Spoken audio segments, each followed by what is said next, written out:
Hey, I'm so glad you're here today. Hey, this summer we've been discovering amazing things about Jesus' power. And today we're going to explore how Jesus' power helps us be bold.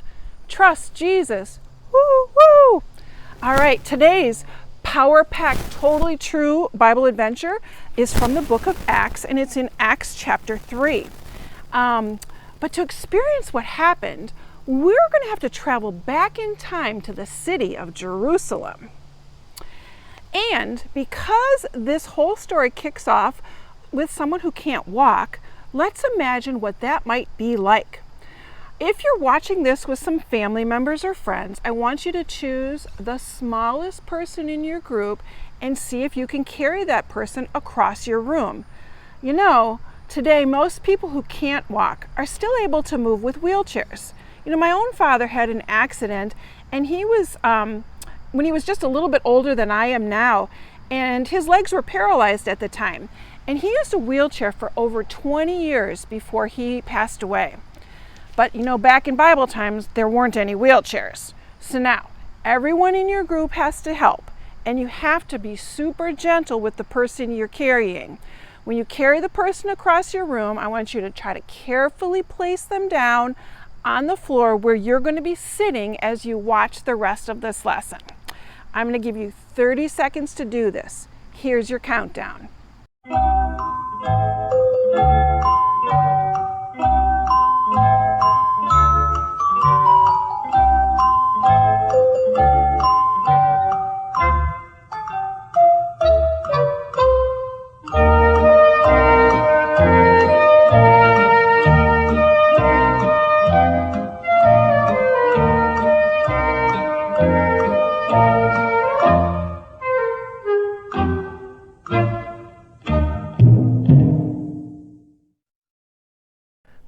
That was not too easy, was it? Hey, what I'd like you guys to do right now is take a seat where you are, get comfortable, but not too comfortable. I don't want anybody lying down. Sit up so you can watch the rest of this lesson and participate. But imagine what it would be like if you had to carry your friend or your family member to their jobs or to school every day. Or if you were the ones who were carried, think about what it might be like to not be able to walk. Well, on that day in Jerusalem, something incredibly bold happened over by the temple gate. Here we have the temple gate. Every day, a man sat there, right there on that mat. He'd never been able to walk. Not once in the past 40 years had he stood up or taken a step. Today, someone who can't walk can still live a full, productive life. But here in Jerusalem, in this Bible time, if you can't walk, it's hard to have a job. You couldn't be a fisherman, or a carpenter, or a potter, or even a priest. All this man could do was to hold out his hands and ask people for money. While you're sitting there, I want you to hold out your hands cupped like this. All right, got it? Everybody's doing that? Well, sometimes people would toss a coin to him. Maybe. But plenty of times, people just walked on by without even glancing at him. They just walked by. This must have been a hard, hard life that this man had. Well, one day, two Christians named Peter and John were on their way to the temple, and they stopped right in front of the man. They had something for him, and it was way better than he expected. Peter said something really bold. He said, "I don't have any silver or gold for you, but I'll give you what I do have. In the name of Jesus, get up and walk." Wow, that's bold, isn't it? I have a question for you. How would you compare Peter's gift to this man to silver or gold? Is it precious and valuable to be able to walk? So, what happened when Peter boldly said that Jesus would heal the man? I'll show you what happened.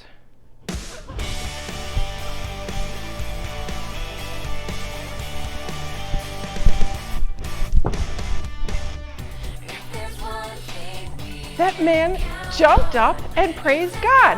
Woohoo! And we can join him.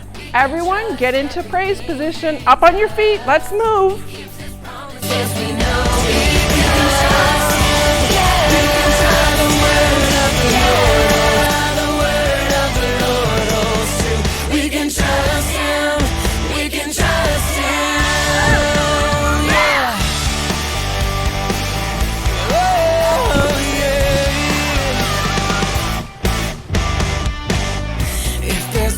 Thing we can count on.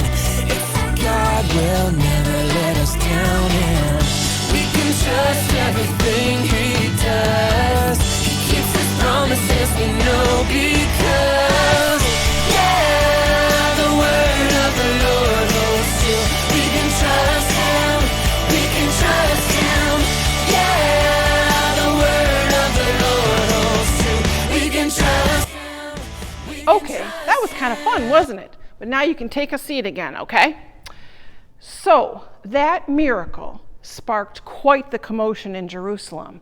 A huge crowd had gathered, and that's when the second incredibly bold thing happened. Peter and John stood up and started teaching about Jesus. They told the crowd who Jesus was and that Jesus had died for their sins. They told the crowd that they needed Jesus. And that made some people in the crowd really kind of angry. You see, not everyone in town was a fan of Jesus. Some people, including a lot of Jerusalem's leaders, thought Jesus was a liar, and they thought Christians who talked about Jesus were liars too. That makes me wonder something. When is it hard or unpopular for you to talk about Jesus? You know, it's sometimes kind of hard for me to talk about Jesus at work. I'm sometimes afraid to tell people that I'm a Christian when I don't know if they think the same thing. I'm worried that they'll try to argue with me or tell me that I'm wrong. I'm going to ask you to pause the video in a moment and talk with the people that you're with about when is it hard or unpopular for you to talk about Jesus?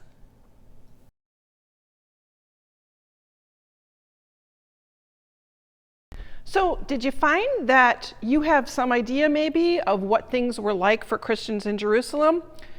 The leaders there got so mad at Peter and John that they had guards seize them and keep them in jail for the night.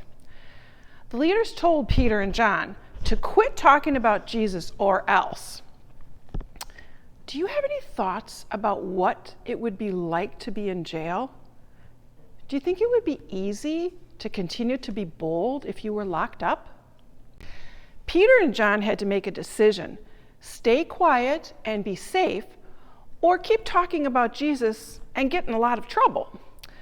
What's one thing you've heard about Jesus during these past couple weeks of VBS lessons that you think people should know? What's something that people should know about Jesus?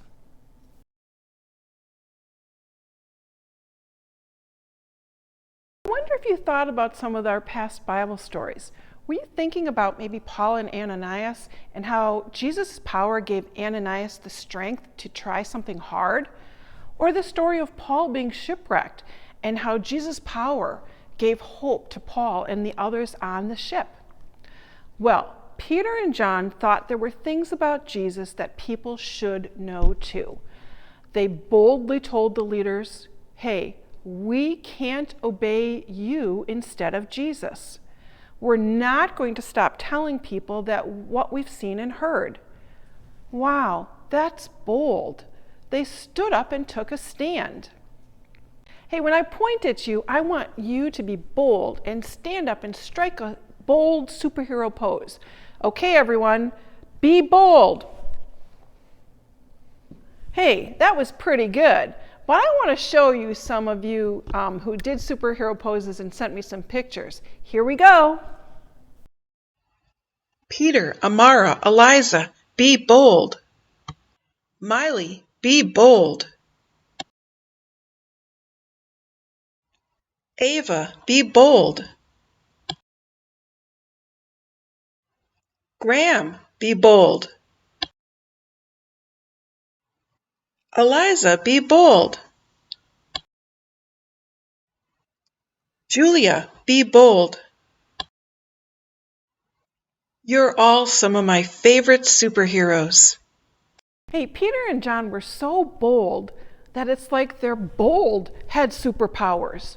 Their boldness was so big and their message about Jesus was so powerful that the Bible says 5,000 men believed in Jesus that day. Wow! And that doesn't even count the women or children who might have heard too. That got me thinking. I know Jesus because someone boldly told me about Jesus. You know, when I was a kid, I went to church and I went to Sunday school, and I remember some of my Sunday school teachers telling me about Jesus, but it wasn't until one year when I was going to the 6th grade and I went to summer camp, and somebody there really told me things about Jesus, and I really, for the first time, believed it in my heart. So I'm wondering, who boldly told you about Jesus, and who might you tell about Jesus? I want you to think about this and talk to whoever you're with right now.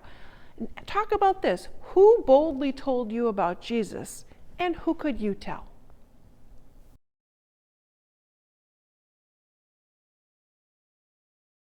You know, Jesus' power made someone bold so I could hear about Jesus.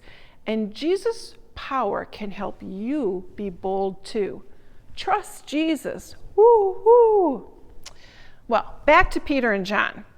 The angry leaders threatened them and commanded them not to talk about Jesus anymore. And then they let Peter and John go.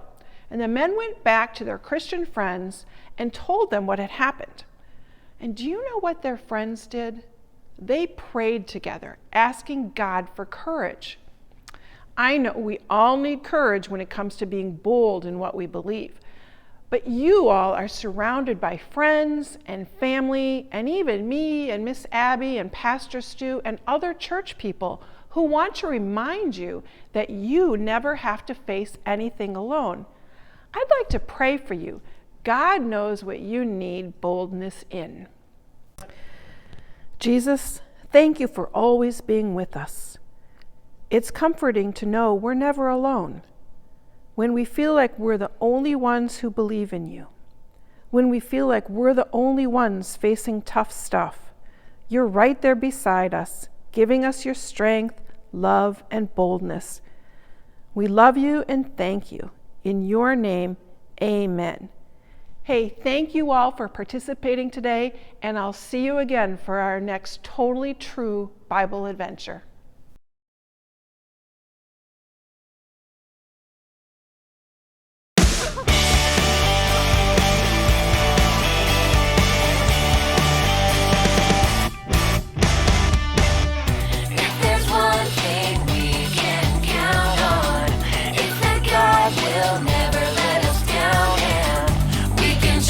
Everything he does, he keeps his promises, we know, because, yeah, the word of the Lord holds true.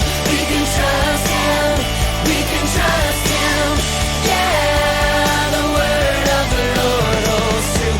We can trust him, we can trust him, yeah.